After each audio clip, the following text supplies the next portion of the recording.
your most covered and smothered heroes in the chat. We want to hear from you.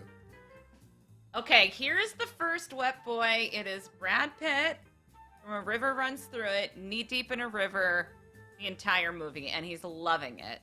Absolutely thriving. Oh, yeah. Oh, yeah. He didn't give a shit. He just wanted to catch fish and be an artist. Wet, dry. He was beautiful. Okay.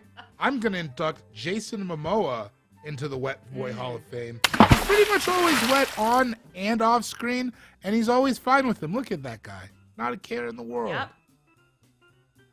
Okay, some more famous wets. We got Rachel McAdams and Ryan Gosling in The Notebook. Oh, yeah. Off That's topic. the love that will stand the... Go. Many years ago, I met a guy in a bar that was literally a Ryan Gosling lookalike. And I went up and talked to him, and he was, he didn't do it as a profession, but he looked exactly like Ryan Gosling. And he got paparazzi would take photos of him thinking it was Ryan Gosling. We were supposed to go on a date, then he canceled. What did he have to do? Build a house for his betrothed? I guess so. He was boring.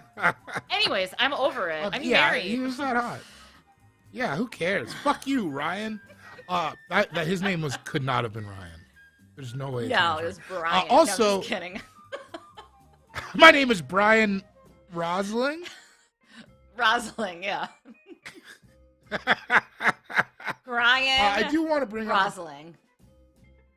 Brian Brosling. It could be anything. Yeah. I do want to bring up Leo and Kate in Titanic. Not. Oh yes. Classic wet boys, because being wet killed Leo. And the issue with that is if a true wet boy will not die from wet. It's impossible. Yes. You guys Spoken know like a true wet boy. Thank you. We have so much show. We could talk about wet boys all day, but we got so much show. Our first guest is an author, an activist, and a legend in the cannabis world. Please welcome to Flower Hour, Ed Rosenthal. He is coming here soon. We're going to talk about... I love an activist. Cannabis. Probably ask him about wet boys. Maybe he's a wet boy. Maybe he's a fellow wet boy. We don't know. I'd like to think so. Hello. Hi. Hey, how are you today? Hello. Good. Welcome. Good. I'm happy to be on the show. Thanks for coming. Let's just get right down to it. Did you see the Willie Nelson and the legalized Skechers commercial during the Super Bowl? And also, do you own Skechers or yes, are you like a Crocs guy? I'm wearing Skechers right now. Whoa! I'm going to show you the show. Love Whoa, it. this is... We were not expecting this. I wasn't. I'm wearing Crocs. Should we see the Willie Nelson video just for people who haven't seen it, the commercial? Let's play that commercial. Hi, I'm Willie Nelson. I fought for the legalization of the one thing that can bring comfort to millions, Skechers. You see, Skechers shouldn't be illegal. They help so many... Willie, I don't think Skechers are illegal anywhere. But they feel so good, I just assumed the man made them illegal. No. Not even a little illegal, like you can wear them to a concert, but not to a kid's soccer game. You can wear Skechers anywhere. Well, pass the Skechers. Skechers, legalized comfort. Okay, so you've been working in trying to get cannabis legalized, for decades. How did it feel to see this, like in a national commercial, like a wink and a nod to cannabis legalization? Do you think it was effective, or? Willie has been one of the biggest supporters of cannabis legalization, but both financially and he was upfront about it when a lot of entertainers were in denial, and so he has earned the right to wear a legalized shirt and to play with Skechers and cannabis. He's not exploiting it. He's part of the team. Amen. Us too. You published an epic book called Cannabis Growers Handbook, and it may as well be a college course on how to grow weed. How long did it take you to get all that info out in such detail? We worked on it. It was a team of three of us. Rob Flannery, who has a doctorate in plant biology, Angela Baca, and myself. And we worked on it for 18 months. And then we also had any number of other collaborators. There were 12, there were about a dozen professors who came into it and many people from the industry. But it was an 18-month project. And I know that it was good that it was. Oh, go ahead. Sorry. It was very convenient to have the pandemic because anybody that we wanted to reach, they were at home. So the pandemic actually helped the project along. So. Thank God for the pandemic, huh? Oh yeah, right. To be serious about the pandemic, nearly 1 million Americans have died from the pandemic. And I know that this is controversial among some people, but people who are vaccinated are not dying from it. 95% of the deaths are unvaccinated. So make your own decision. Yeah, not controversial to me. I know, well, speaking of, science and medicine, I know that you specifically are a huge advocate for medicinal marijuana. Why do you think there's so much resistance to marijuana as medicine from some people? I think it's not just marijuana as medicine, it's marijuana as a substance. And I think that I have my theory that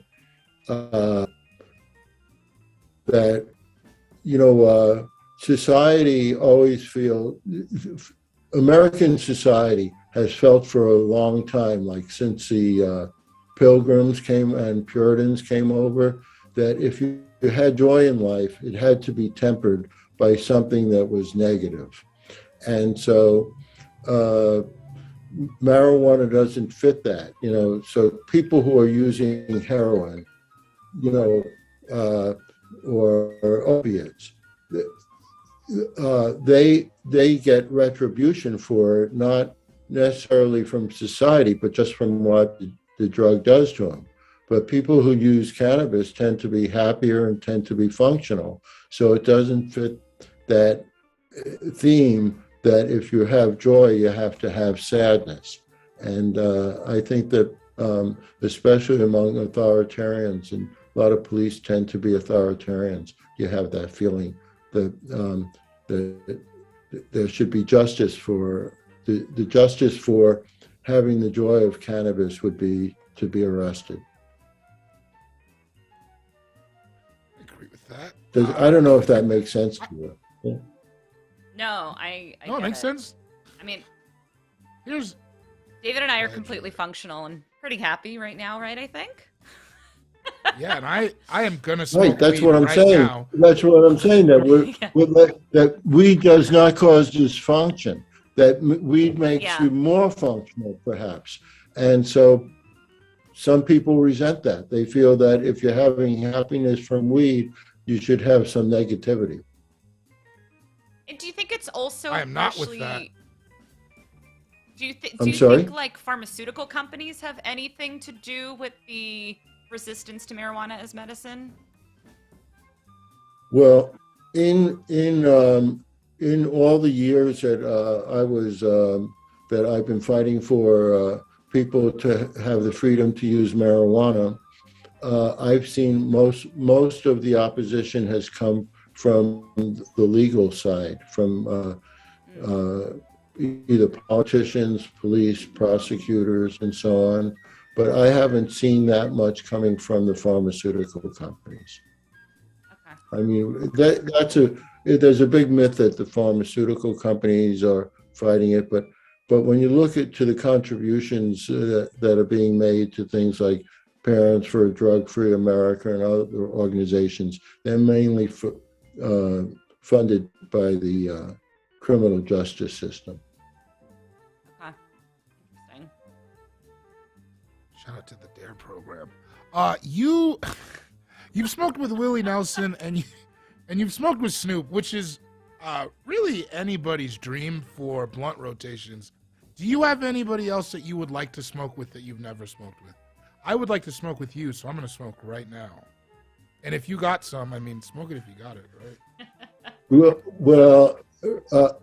Well, I'm on the I'm not at home. I'm on the road, and where it would be inappropriate for me to smoke where I am right now. But usually, I'd be having a joint. I'd have a joint in my mouth. But who would I like to smoke with? I'll tell you what. I'd like to smoke with this virgin smoker named Joe Biden, and I'd like to turn his head around. You know, it's sort of like my brother. My brother's 5 years older than I am, and he graduated college before pot hit the scene, and I was in the scene then. So we only have a few years difference, but it's like different generations.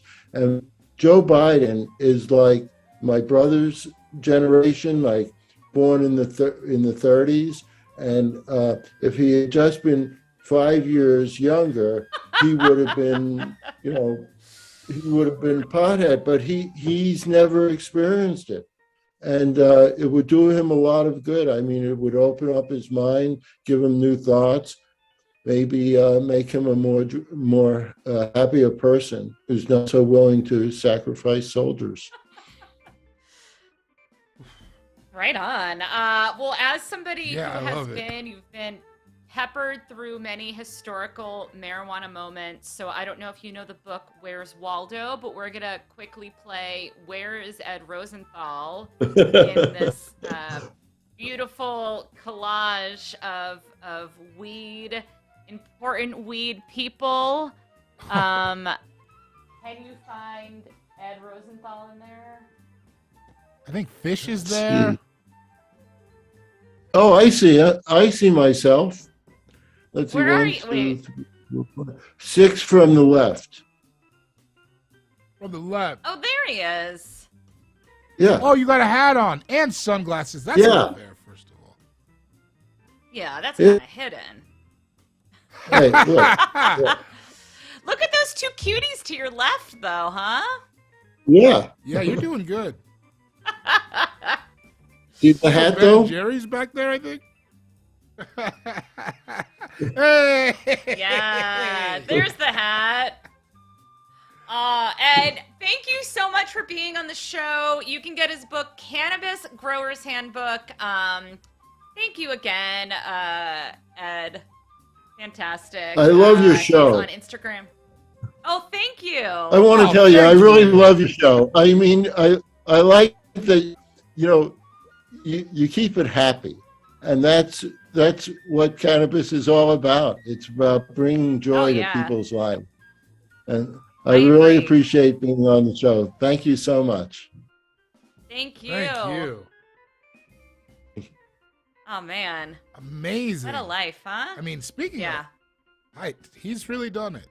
Speaking of happy, we've got a fantastic show. We're talking to NBC's American Auto star X Mayo about the weed time of the month. The very funny Steph Tolev is going to stop by. But first, we have a very important PSA. Hey, you like to smoke weed? Well, who's going to want to hire you? Your options for getting a job are limited. Your options are limited. Being a therapist, being a contractor, a recording artist, an acupuncturist. Yeah. Toke. What do I want to be when I grow up? Well, say goodbye to being in the Secret Service Agency. Your options are pretty limited. Dog trainer. People who work on those scaffoldings on the sides of buildings, painting murals that everyone oohs and ahs over, and they get paid well cash. Anything in film or TV. Oh, I don't know, any job in a restaurant or bar. Maybe you're even a restaurant owner. A race engineer. Video game designer. Food stylist. Professional critic. Ooh la la. A sommelier. Google Street View driver. Social media manager. Chocolatier. Hello, job agency? Yeah, my professional skills include taking giant bong rips. Where can you place me? Oh, what's that? Tech startup? I bet Elon Musk doesn't smoke weed.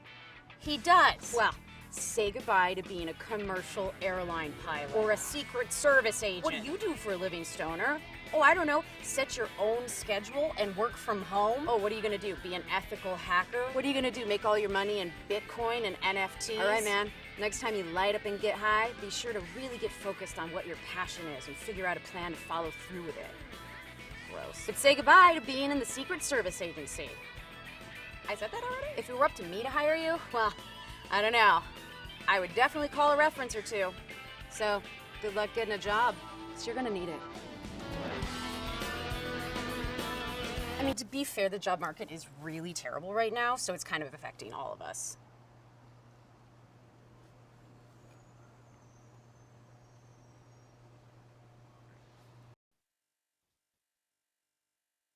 Shout out to all the dog trainers and window washers out there. Keep your heads up. What job can you get smoking weed? Maybe this job. Maybe our job. Yeah, or like a doctor. We've had doctors on here, lawyers. Yeah. Rum tech. You can be anything you want to be. Before we welcome our next guest, we have to acknowledge the fact, David, that something weird has been happening here at Flower Hour. A couple weeks ago, our writer Matt was kidnapped. Last week, our other writer Brooke was buried alive. We've not heard from them since. We have one writer left, Carl. I feel like we should check in with him to make sure everything's okay. Carl, are you there? And are you okay? What's up, guys? Hey, Carl. How you doing? I'm doing good. Pretty good, man. This is yeah, I'm chilling. And then this cupcake just like magically appeared, so I'm pretty excited about that. Hang on. I'm getting word that we've received a letter from whoever's been terrorizing the show. It says, let's see, can you guys pull the letter up? We'd never hurt Carl. Enjoy the cupcake. Okay, that's Carl. I think that means that cupcake is definitely poisoned. Please don't eat that cupcake. I don't know. It seems like a really nice gesture, and it's chocolate. I love chocolate. No, I think they just said they never hurt Carl. I mean, they're pretty like trustworthy. I would feel pretty straightforward. Nobody who writes letters and magazine clippings is trustworthy. Carl, please throw it away. We're gonna check back in with you in a little bit to see if you threw it away. But I really hope you listen to us and throw away the cupcake. Yeah, I'm totally gonna throw it away. It's like not tempting at all. I'm not like lusting after it or totally just thinking about how tasty it is or anything. Like I'm totally gonna just like put this in the garbage for sure. All right, Carl. We'll check in with you in a little bit. Yeah, for sure. Have a great show, guys. I'm gonna dispose of this for sure. Okay. Yeah. Hi, Carl.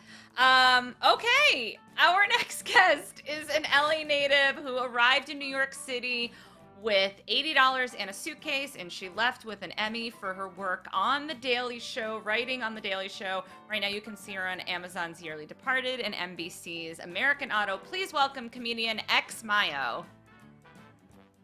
Hello. Hello. Wait, can you see me?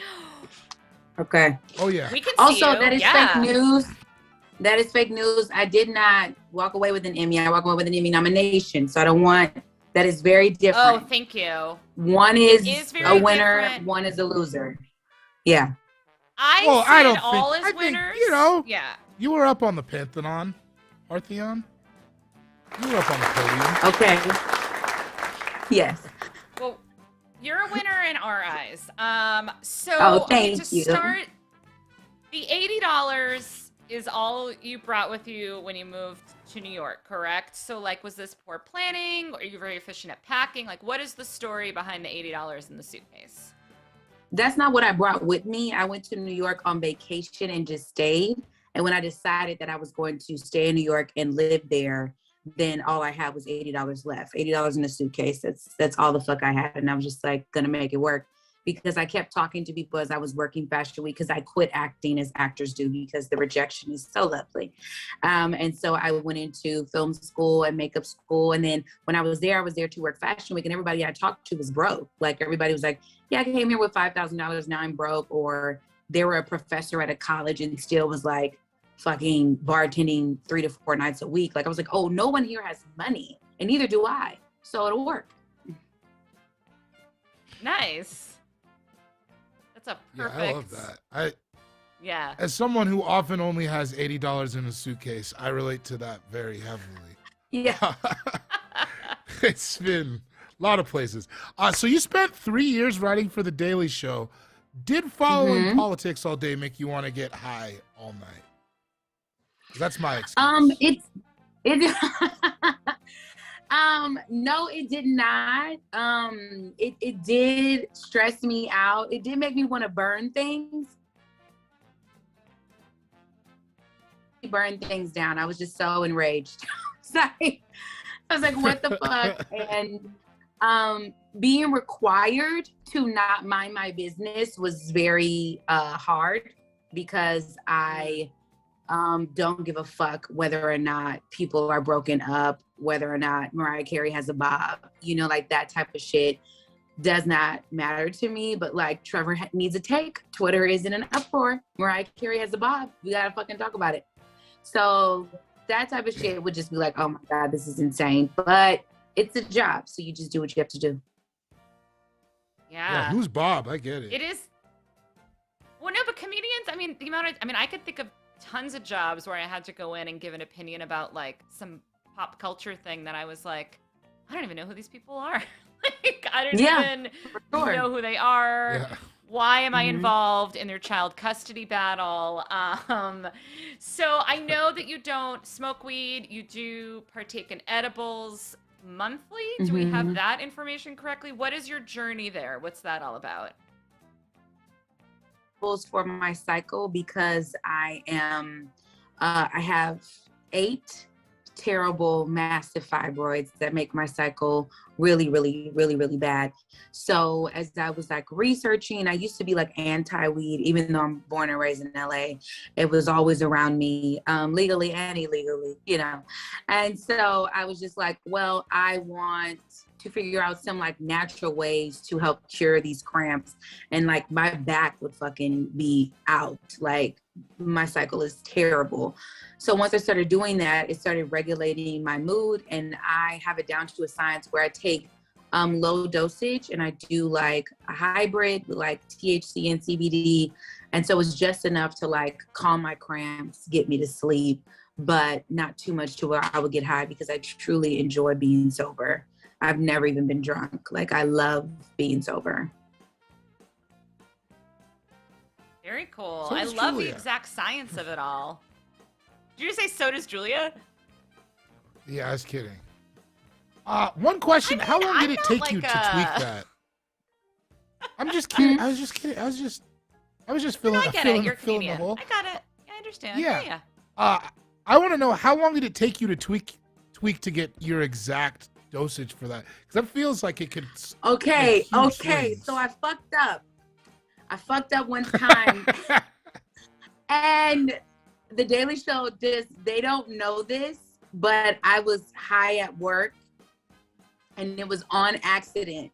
So it was like during 2019. So it was like during the races for like presidency. Like, no, I want to say lower 2018. Like, yeah, it was like during, I mean, that's when it was like 35 motherfuckers running. It was like Klobuchar, Bloomberg, Mickey Mouse. It was goddamn everybody running for fucking president. It was just like a free for all.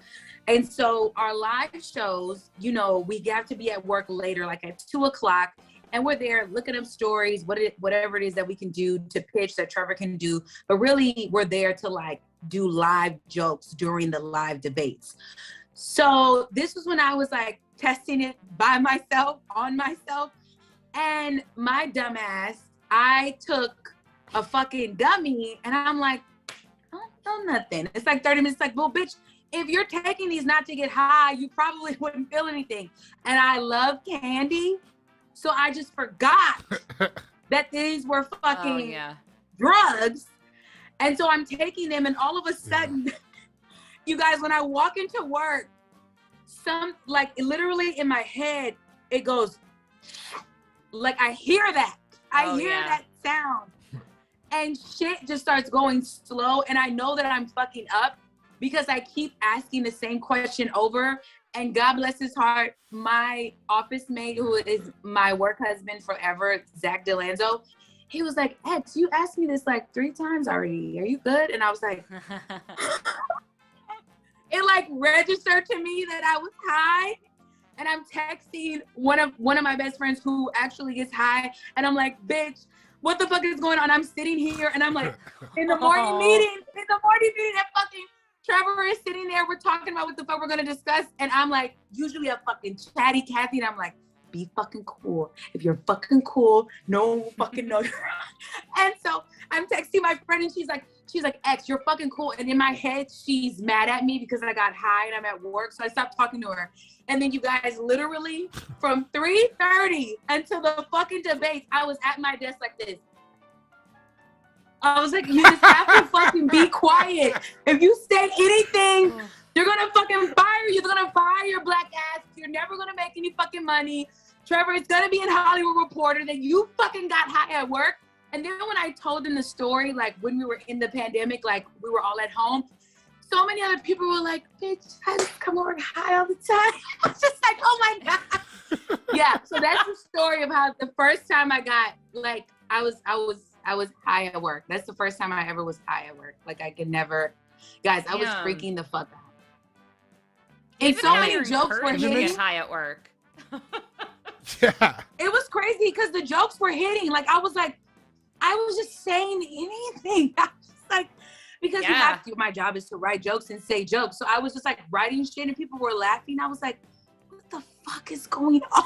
Like guys, it took me so long to come down. I like didn't come down until I was like on the train. It took like 7-8 hours. I was like fucking losing it. I think I probably came down within 4 hours. With the last 4, I was just anxious. Yep. Yeah.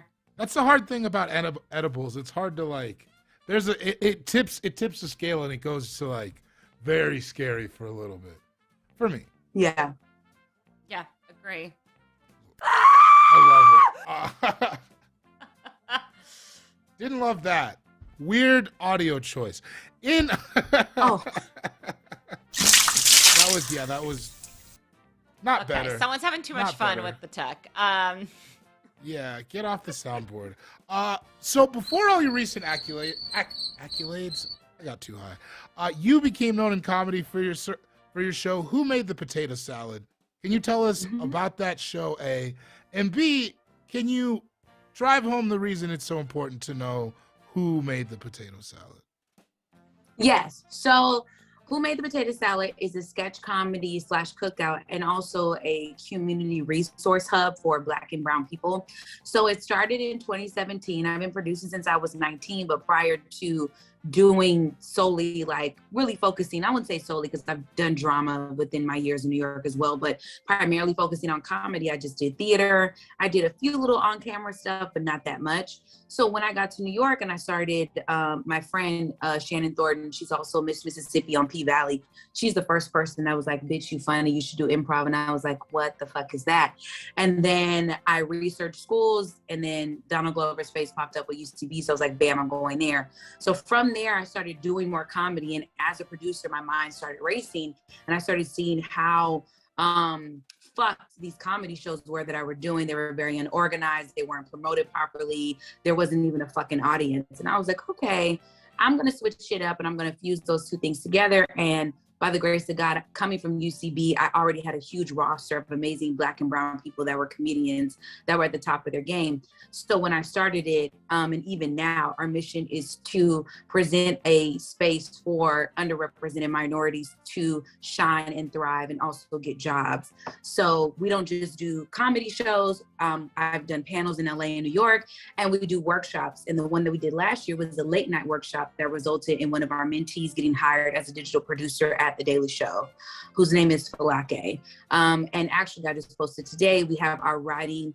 a pilot TV workshop, and I've asked all my homies who are the top Black writers in television to mentor another Black or POC up and coming writer, because Who Made the Potato Salad is more than a sketch comedy show. We're really aiming to provide community and access to the Black American community. Yes, there it is. Thank you. Thank you so much. Yeah, I think that's the most important thing. That's the most important work that I do. I'm very proud of the other work that I've done, but I think Potato Salad is leaving a legacy, and my goal is to help more Black and brown people get jobs, right? I think panels are fun. I think all that stuff is great, but everything I do is designed with my community in mind. So that's why it's so important. Very cool. You're making Also, shout out to P Valley. Too. Shout out to P Valley. Oh, and you also asked me, babe, it's so important to know who made the potato salad, because at cookouts, when we come through, it's like, first of all, it seems so simple, but it's also not simple. And so it's just kind of like, who fucking made it? Are their hands clean? Okay, what's going on? Where the fuck did they come from? Are they an auntie we really don't fuck with? Is this my uncle's new bitch? Because we don't know this bitch. Potato salad. So that's why, and also too, you know, people be wanting to make a goddamn ambrosia salad. They be putting fucking peaches, goddamn beans, raisins. Beans. Where the fuck did these raisins come from? I am gonna say, I just personally love. I've always loved potato salad, and I always make potato salad. And I married a Black man. And when I first made potato salad for us, he had a lot of questions. And then when I made potato salad for his family, his mom had a lot of questions. And I was like, there you go. What's going on? But they loved it. They loved my potato salad, and I felt really proud. So in honor of, would you trust the potato salad? No, truly. Let me tell you, in Black families, it goes Nobel Peace Prize, potato salad. Like, truly. Like, it's not who the fuck, but it's really an honor. It's really an honor to do it. But do you want to know what broke my heart? If we're going to talk about culture shit. So I make this great potato salad. And now my husband has since become, he's a fantastic cook. He makes like amazing pasta. I'm Italian. And he makes amazing pasta dishes. When we first started dating. Yes, but when we first started dating, he made pasta. He cut up hot dogs and put it in it, and then we had no sauce, and he used ketchup, and I was like, damn, Will, it's not gonna work. Like, excuse me, this blasphemy. Was like, you should have divorced him immediately. This was 6 years ago. He didn't know what he was doing, but but like, if we're gonna talk about cultural, war going on blasphemy. In the kitchen, that is blasphemy. Yeah, that's insane. Oh my God. Yeah. I did drink a bucket of olive oil just to get over it. So in honor of your show, American Auto, we thought it would be fun to play Would You Trust Their Potato Salad using TV characters. So basically, we're going to show you an image of a TV character, and you're going to tell us if you would trust their potato salad and why. All right? Okay. And we're going to weigh in as well. Okay, so first character, Rue from Euphoria. Would you trust her potato salad? Absolutely not. Yeah. There's heroin in it. Yeah, I also would not trust. Would you, David? No, of course not. No. That's nuts. Absolutely I don't not. even want to. I would like to stare at her while I reasons. eat potato salad, though, because she is stunning. But oh my I don't know God, how I'm making it. Can't take my eyes off. She is such a bad bitch. 100%. My baby Nika King plays her mama on there, so everyone please watch. Nika is queen. I love her. Yes. Oh yeah. Shout out to Nika. All right, let me see. Next up, we have new Aunt Viv from The Fresh Prince of Bel-Air. Absolutely not. Absolutely not. There's colorism in that potato salad. We can't. Yeah. we can't do it. Sorry. 100%. Also, I feel like Nuance Viv, I feel like she would be like, guys, I tried something new. I feel like she gives me that look at that hair and that red lip. Like, we tried something new. Like, she's not gonna keep it old school. She looked up Martha Stewart's shit and she like is trying some shit out. Yeah. She looks like she's there to sell you a house. Truly. Right? She's on the side of a bus. I feel like her potato I salad can get you the home of your dreams. Yeah. Yes, her potato salad comes in like little mini cups. She's like, I like make little mini potato salads. It's like, no.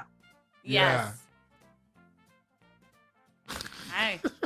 All right, up next we have old Aunt Viv from Fresh Prince. Yes, 100%. As soon as I see her walking in the door, amazing. Yeah. And Aunt Viv is very efficient, so it's gonna come on time. Yeah. Yep. Yeah. I and agree. she just what couldn't she do? Salad. What could she Nothing. could dance? She was could do a everything. professor. She was like she could do there. She did all this stuff. I'm not worried about her potato salad at all. At all. Yeah. I'm in. Okay. Next one. Shiv Roy from Succession. No. What? Absolutely not. She's going to go, guys. I went to Gelson's Market in Hollywood. They have like this new potato salad type thing, but they don't call it really a salad. They call it an experience. And I just thought that it was like a potato experience in a bowl. And I feel like that's what she's bringing. It's like, no, absolutely not. I get a lot of like deconstructed potato salad vibes. Really? Yeah. See, she's like, it's a baked potato. The reason why I would. This is why I would. Shiv wants power. She wants to be a boss. And she is ruthless in her pursuit of success. So I feel like she would either hire the best potato salad maker in the world and then claim it as her own, or she would stay up all night long trying different recipes until she got the best one. And then she would like poison everyone else's potato salad to win. But the best potato salad maker would be... But the best potato salad maker would be a black woman. That's where I was going. So she would hire... That's where I was going. Hire a black woman and lie. About having it. Terrible. I've never seen Succession, and now, based on this character breakdown, not gonna watch. Okay. It's a great show. No, I know it's a great show. Every salad. fellow writer of mine and people who have a taste that I respect tell me to watch it. I need to watch it. I just am so busy with my own projects and stuff like that. I'm just only watching reality TV and Cheers. I need just to like, just fun escape. Yeah. Succession, you really have to. You don't gotta qualify it. Yeah. All right. We have up next Vision from WandaVision. Oh.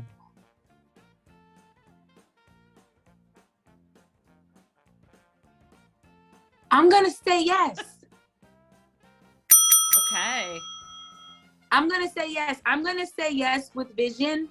I'm gonna say yes because I just trust. I don't know. It's something about him. Is it him? Them? I don't know. Him? Them? I think it's a him. I haven't seen the show. Him. Yeah, it's something about him. I feel like it will be there. And also any issues at the function, he will be able to solve. Huh. So he's like dual function. He's going to make the potato salad and save the world. I would not have his potato salad. I don't trust him. Would not? Really? No. Really? I also... Ooh, it just got steamy. Know. Yeah, I don't know. See, there's something, my gut says no. I would, but I'm pretty sure he's just like a red dude from the Caribbean, right? Do we know his background? Right? Never watched the show. I've never watched the show. Me but either. He's like a superhero type, right?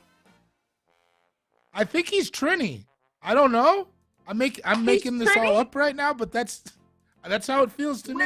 I don't know. So is there a scene in WandaVision when they're at like Carnival or some shit? I would love that. I don't think there Oh, is. Wowee HQ is saying he's a computer. I take it back then. I don't want his potato salad. Ah, man. Okay, I take it back too then. Okay. I'm No anti-big digital tech. for us. Julia, before we get to the next one, we have a question for you.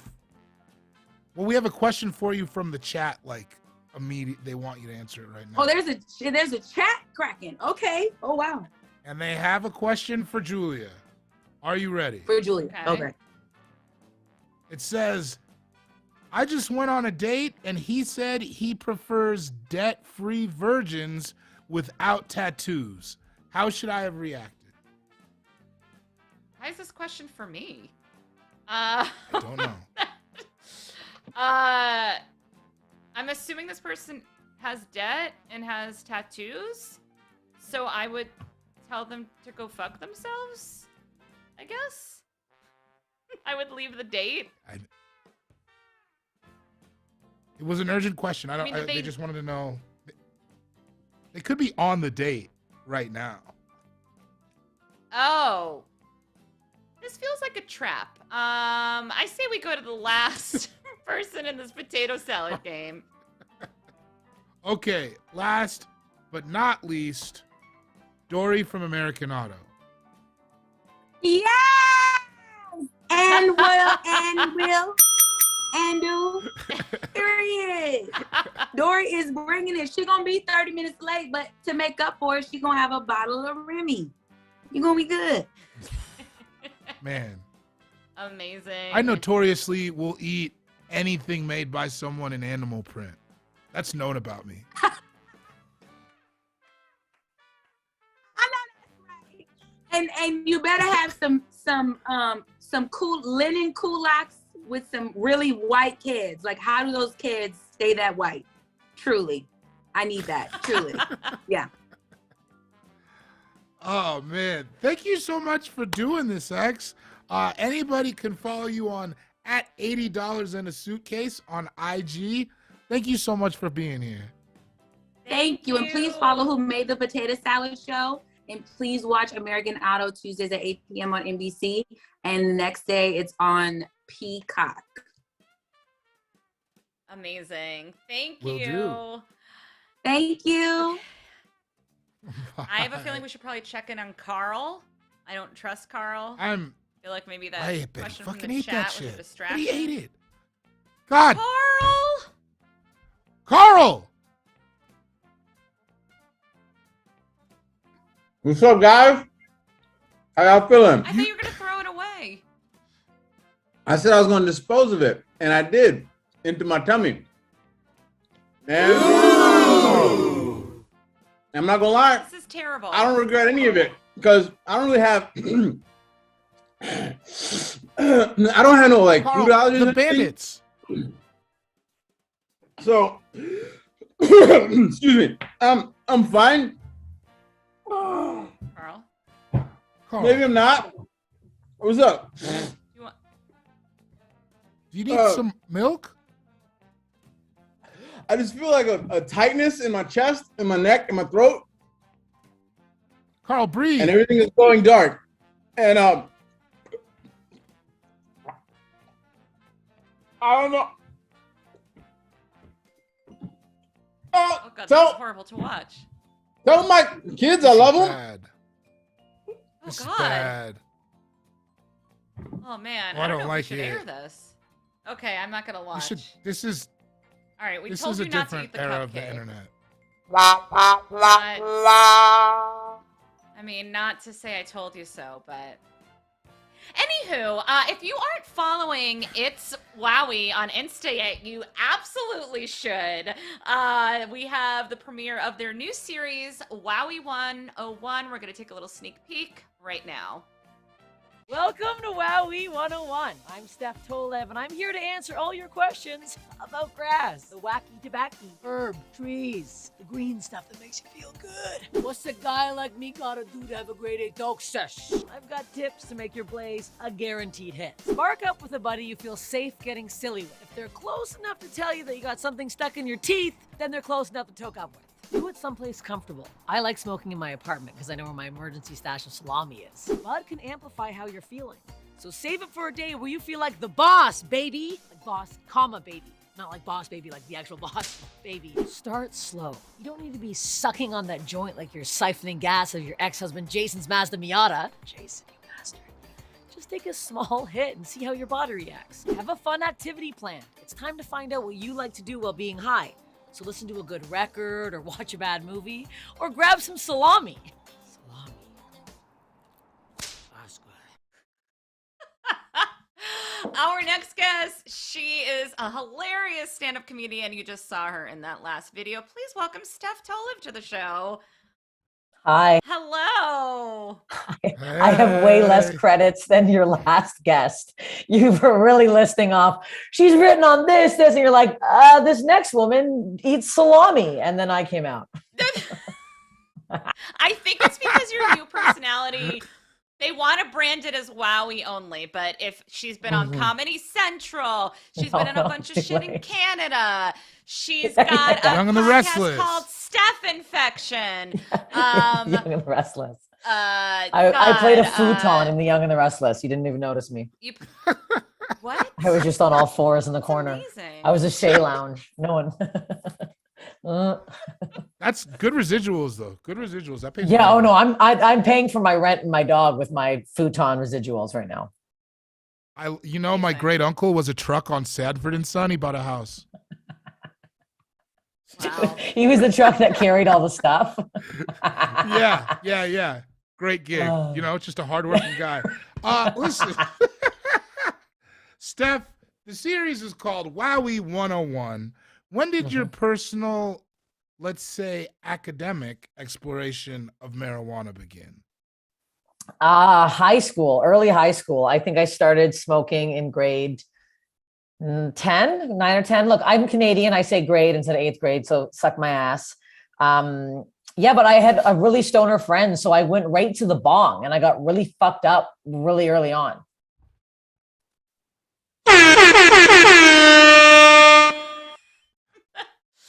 Is that the bong sound? Steph, for my daughter's 1-year-old first birthday party, brought me a beautiful orchid and a joint. Neither for my daughter, both for only me. Not even for my husband, which I really appreciated. It was like, here, you did all the physical work. You deserve the gift. So what an odd gift that I brought for you. What a strange thing to bring. No, it was, are you kidding? No, I literally, there was like a pile of toys, and I'm like, none of this shit does anything for me. And then the joint and the orchid were a delight. So I'm actually being very sincere right now, Steph. Okay, good. Well, I can't tell. Okay. I'm obsessed with your videos. That was also very sincere. I tell you that all the time when I see you. Your videos are so funny on TikTok and on Instagram. Thank you. Post Valentine's Day, I feel like we should share your Tinder videos because those really hit hard. Let's take a look at one of them. I tried to delete Tinder, but I got a little bored because we're sitting here doing nothing. So we're back on my fun game where a guy says something crazy up top and then I reply back. So Lucas writes me immediately, "Your panties would look great on my floor." Would they? Would they, Lucas? So I replied, "You better have a lot of rubbing alcohol and sandpaper because I accidentally super glued them to my body. Would love to get these puppies off." Did Lucas immediately unmatch me? Yes, he did. But here's the point of these. You would not walk into a bar, see a woman, and yell, "Take your panties off, I want them on my floor." That's not how you interact. Give me a "how are you?" Send me a funny gif. What happened to a "how are you? How was your day?" I mean, just a little light pleasantry. It's all we ask for. Here's another fun chat with another gentleman off Tinder. So he opens with, "Aloha. Are you a virgin?" Bit forward, huh? I had fun with this one. I said, "I am, unless you count my tragic unicycle accident I had as a child.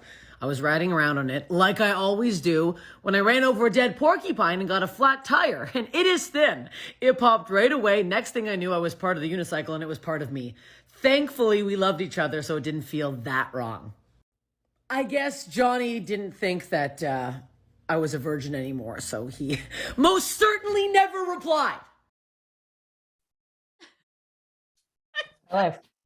That's my sad life. I have to say, no, but I do feel like, or I hope that someone will set, like, I don't want you to end up with one of those guys, but the right guy would be like, that's fucking hilarious. Like, if someone responded with that unicycle story to me, I would ask them to marry me. Like, that is...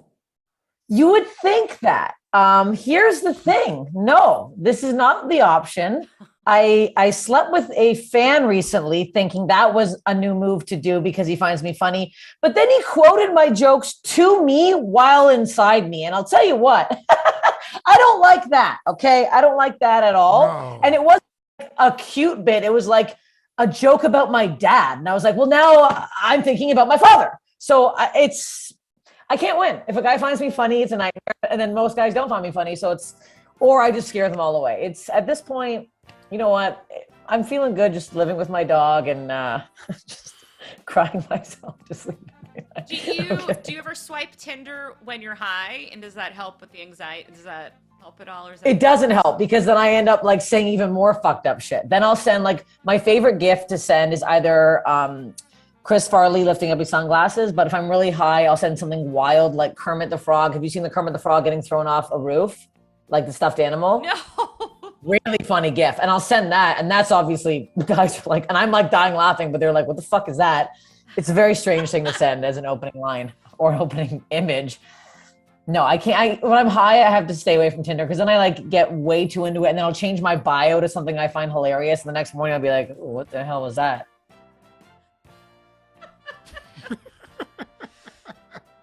For the record, that Kermit, it's funny. I thought that I hadn't seen it, and then when I thought back on it, that is a very funny thing to just send to a stranger. It really is. What? Hell no. I was like, I've never seen you on there. I'm not on it. I don't even get on the computer.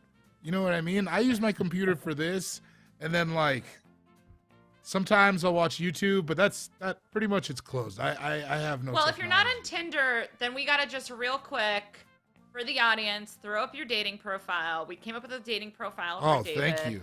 I've been trying to get him a wife on the show. It is, I think it's a very impressive dating profile.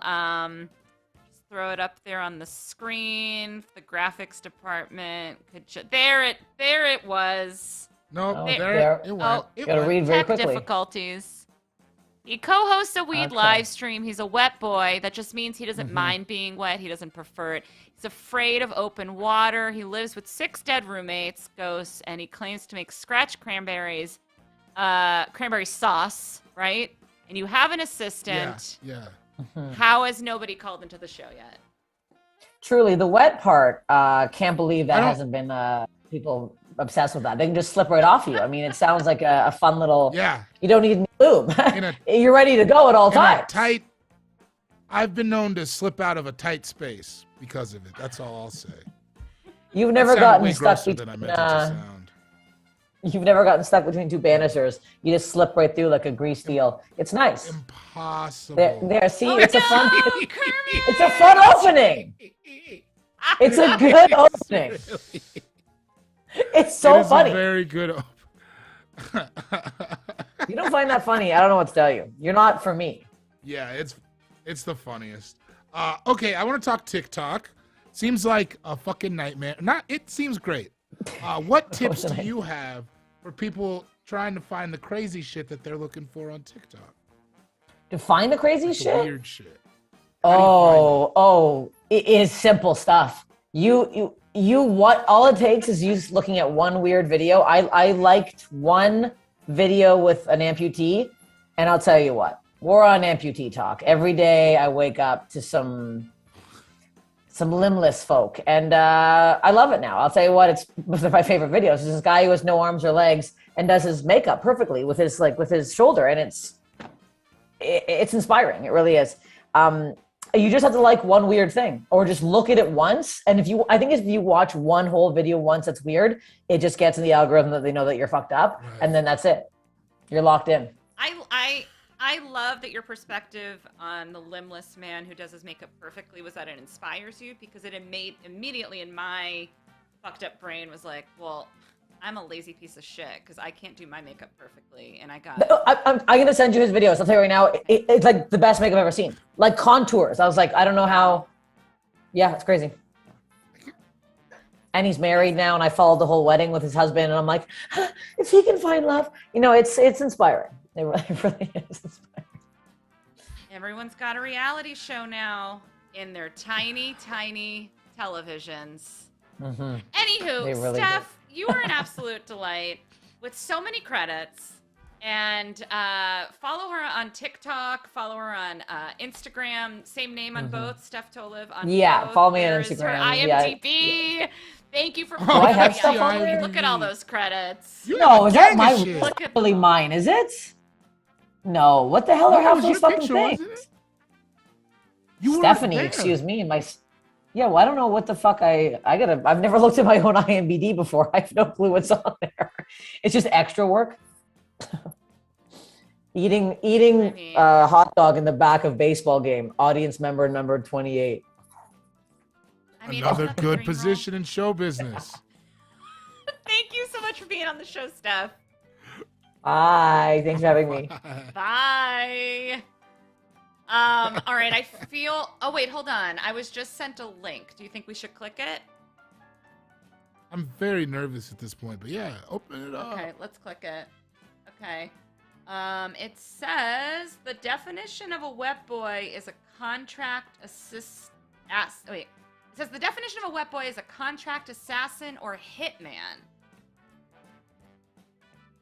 Oh, that's crazy. That's crazy. I just received a letter.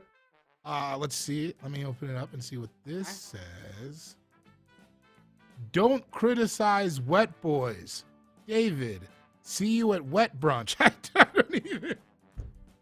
David, that's great. Have you been a part of the writers going missing? All I can say is that the world is 70% water, and there's a lot more. Wow, I thought I knew you. Just gonna shift gears here. We got a Wowee test drive. This is when a friend of the show tests out a product, tells us about it. Today's test drive comes from Milo Stewart.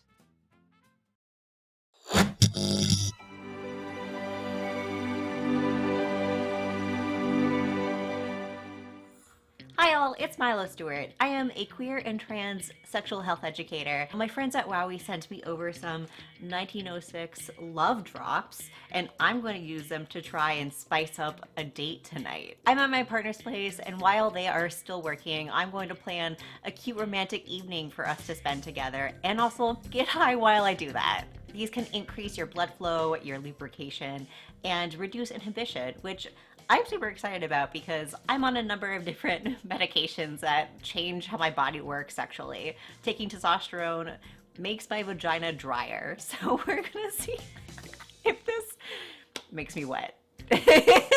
So here is my master plan. So I'm gonna go to the grocery store, get some ingredients to make crepes, then I'm gonna come back here, change into a sexy outfit, and surprise my partner with dinner. But first, I am going to take one of these and see if that makes it more interesting to go grocery shopping. I'm walking home from the grocery store, and so far all I have to report is that I am horny for the raspberry syrup that I got. Okay, home from the grocery store. My partner has stopped working, but they don't know what I'm up to. We both took a full serving of love drops. The outfit was going to be velvet bodysuit with jeans, but I'm liking the bodysuit.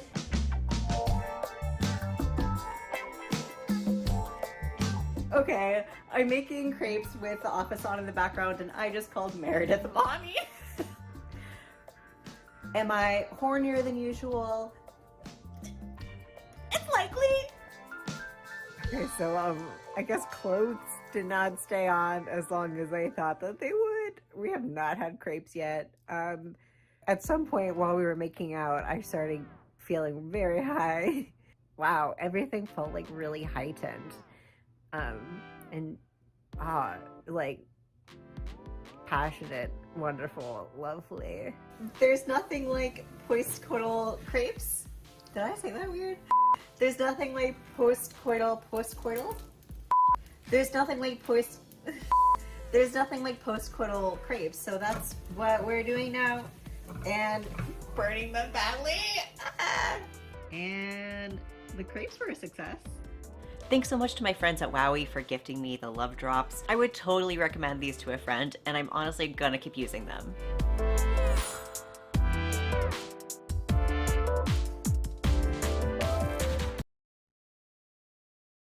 And that's our show. We like to end every episode asking, how did you grow today, David?